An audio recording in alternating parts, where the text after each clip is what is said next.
कैसे हैं आप सभी? मैं आशा करती हूँ आप सभी लोग स्वस्थ एवं प्रसन्न होंगे।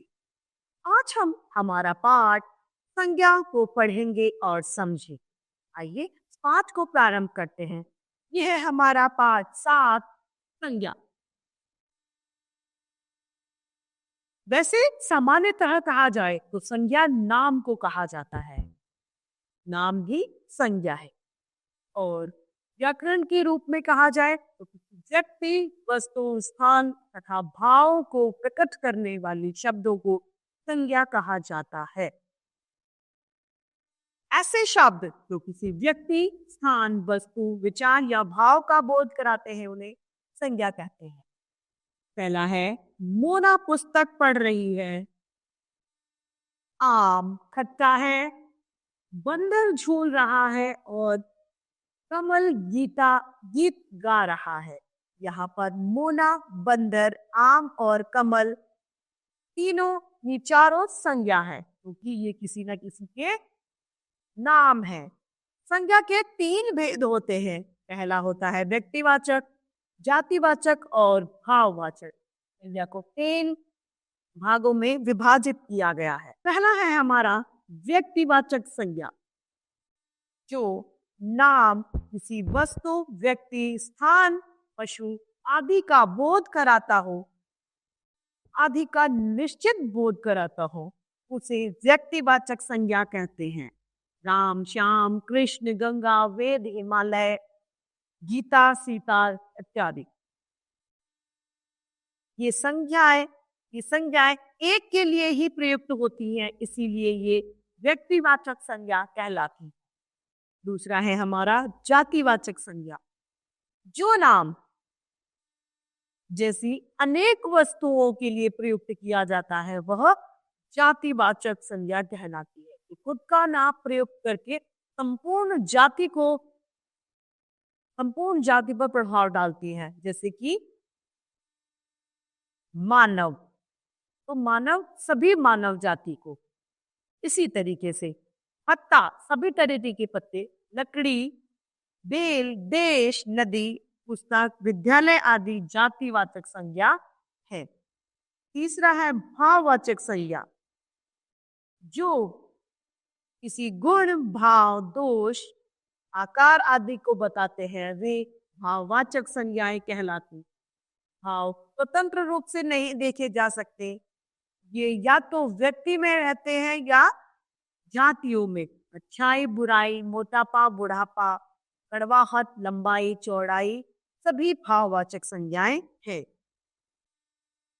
ये 3 संज्ञाओं के अतिरिक्त समूहवाची तथा द्रव्यवाची संज्ञा भेद भी कुछ लोग मानते हैं, परंतु उनकी गणना जातिवाचक में ही की जाती है।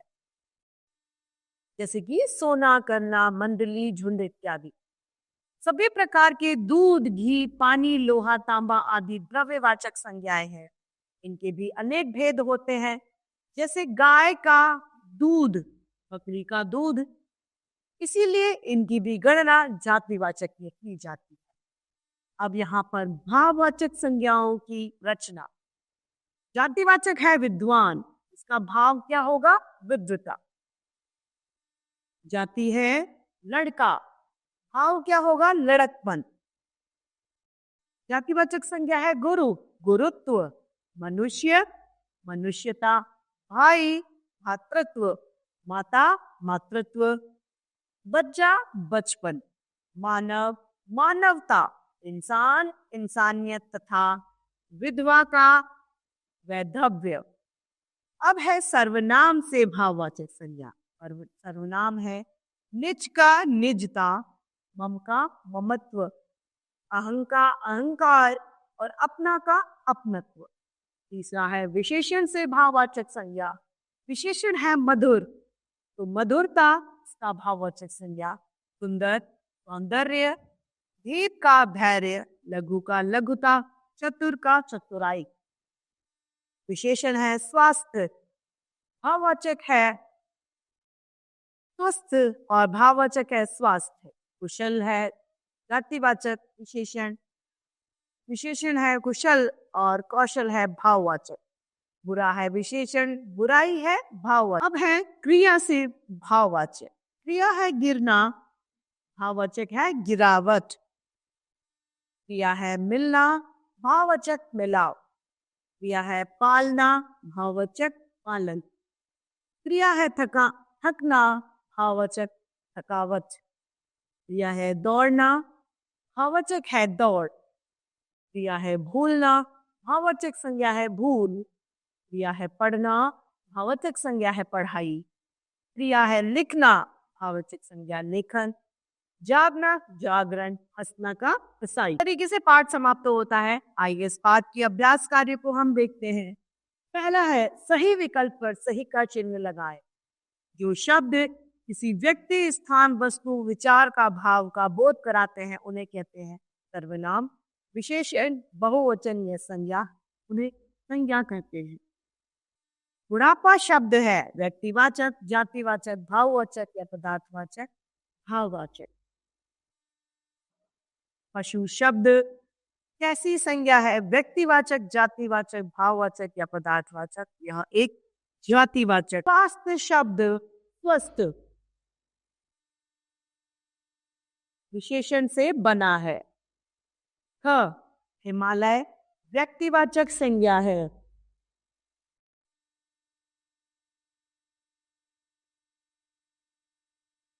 पढ़ाई शब्द रिक्त स्थान क्रिया से बना है। पढ़। मिलाप एक रिक्त स्थान क्रिया से मिलना बना है। मिलना क्रिया से।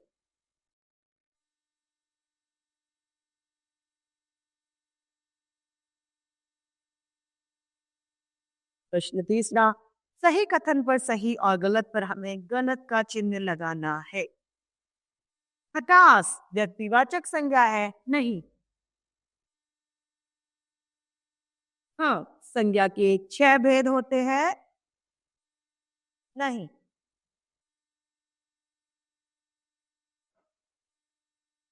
ग लड़का शब्द जातिवाचक संज्ञा है? जी हाँ।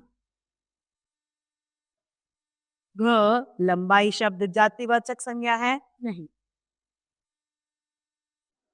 प्रश्न चौथा, निम्नलिखित प्रश्नों के उत्तर दीजिए। क संज्ञा किसे कहते हैं? संज्ञा नाम को कहते हैं।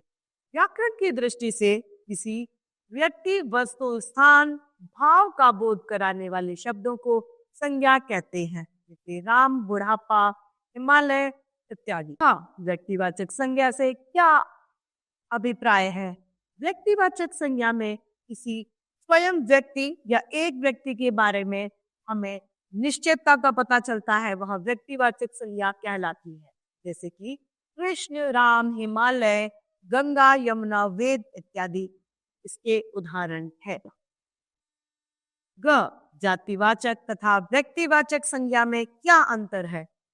व्यक्तिवाचक संज्ञा में किसी एक व्यक्ति के बारे में निश्चितता पता चलती है, जबकि जातिवाचक संज्ञा में संपूर्ण जाति का बोध होता है। घ भाववाचक संज्ञा को उदाहरण बताइए।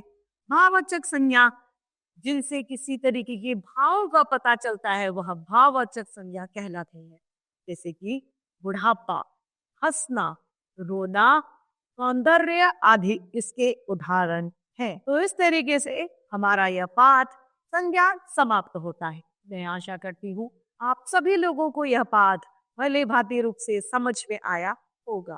तो आज के लिए इतना ही, फिर मिलते हैं। धन्यवाद।